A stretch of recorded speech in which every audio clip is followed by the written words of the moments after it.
Nathan! You scared me. Why are you sneaking up behind me like that? What is wrong with you?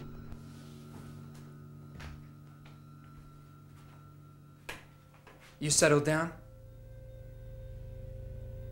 I'm talking to you. Please, Nathan, don't shout.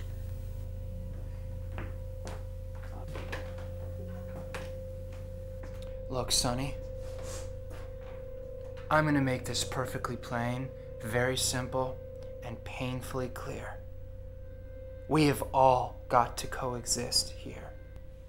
And if you don't find the atmosphere under this roof to your approbation, then I suggest you go and find ways and means of providing sustenance and shelter for yourself. Now why don't you go take these off? There's some leftovers in the fridge. Approbation. It's a wonder that a man of your intelligence, of your ilk, so to speak, is still bagging groceries at the A&P. I don't bag groceries. I have never bagged groceries.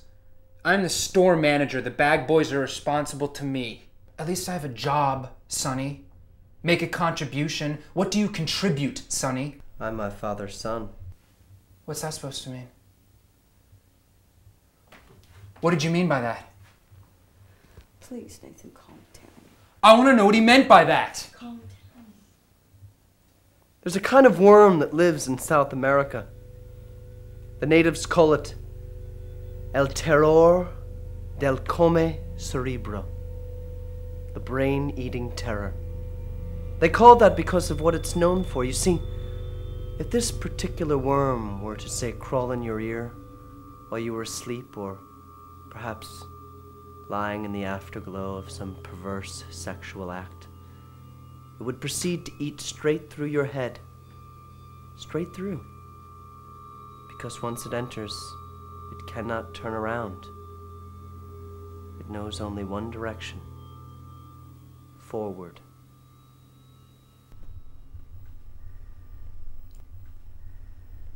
I have been to South America, Sonny. I no longer wish to be called Sonny. From this moment forth, I will respond only to Senor Terror. So, be sure to check your pillows at night. Senor Terror knows no bounds. Sonny, I really think that the strain has been too much. Maybe you would be more comfortable in some psychiatric facility where there are trained professionals to attend to troubled young men like you. Nathan, go to bed. I want to talk to Senor Terror alone.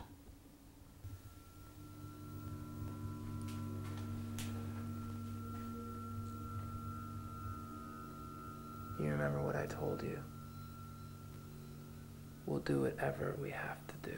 Go to bed, Nathan.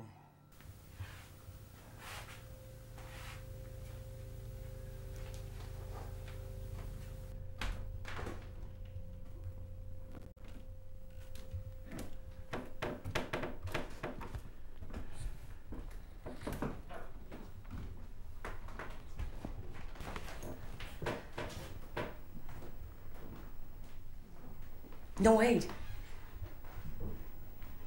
We need to talk.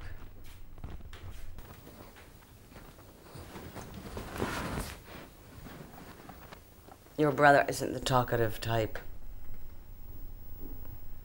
He just needs to be cuddled and caressed. What do you need, Senor Terror?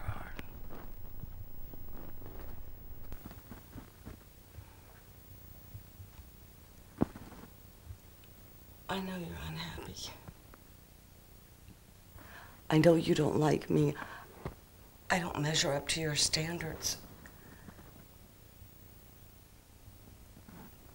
I know even when your father was around, there was a tension between us.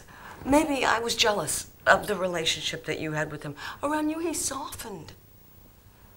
I only got to feel his frustration and hostility. You don't know what I went through. He was constantly telling me that he couldn't contain himself, that he wanted to run away and start a new life. It was like every man I've ever been with. Completely self-absorbed and can't see past his nose. Maybe that's what I ask for. Maybe deep down I don't feel like I really deserve to be truly loved. I don't know. But I do know that there is a bond between you and your father. I know that now. That can never be broken.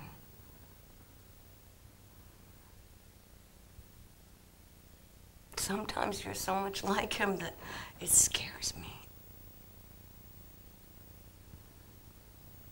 But I want us to be friends. I want you to feel like you could come to me and I would understand.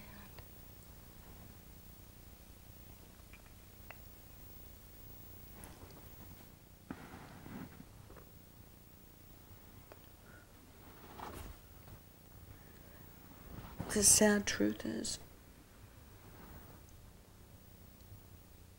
your father needed a thrill to fulfill some fantasy he had inside his head.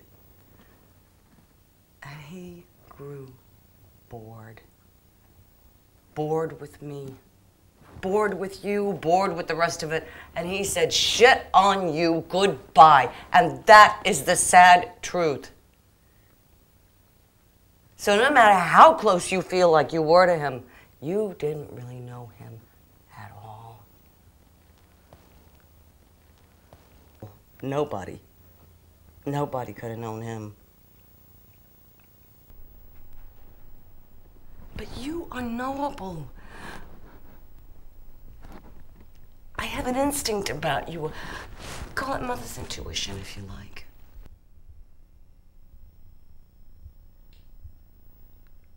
I don't like. Sonny, I could be whatever you need me to be. I just want to know you so bad.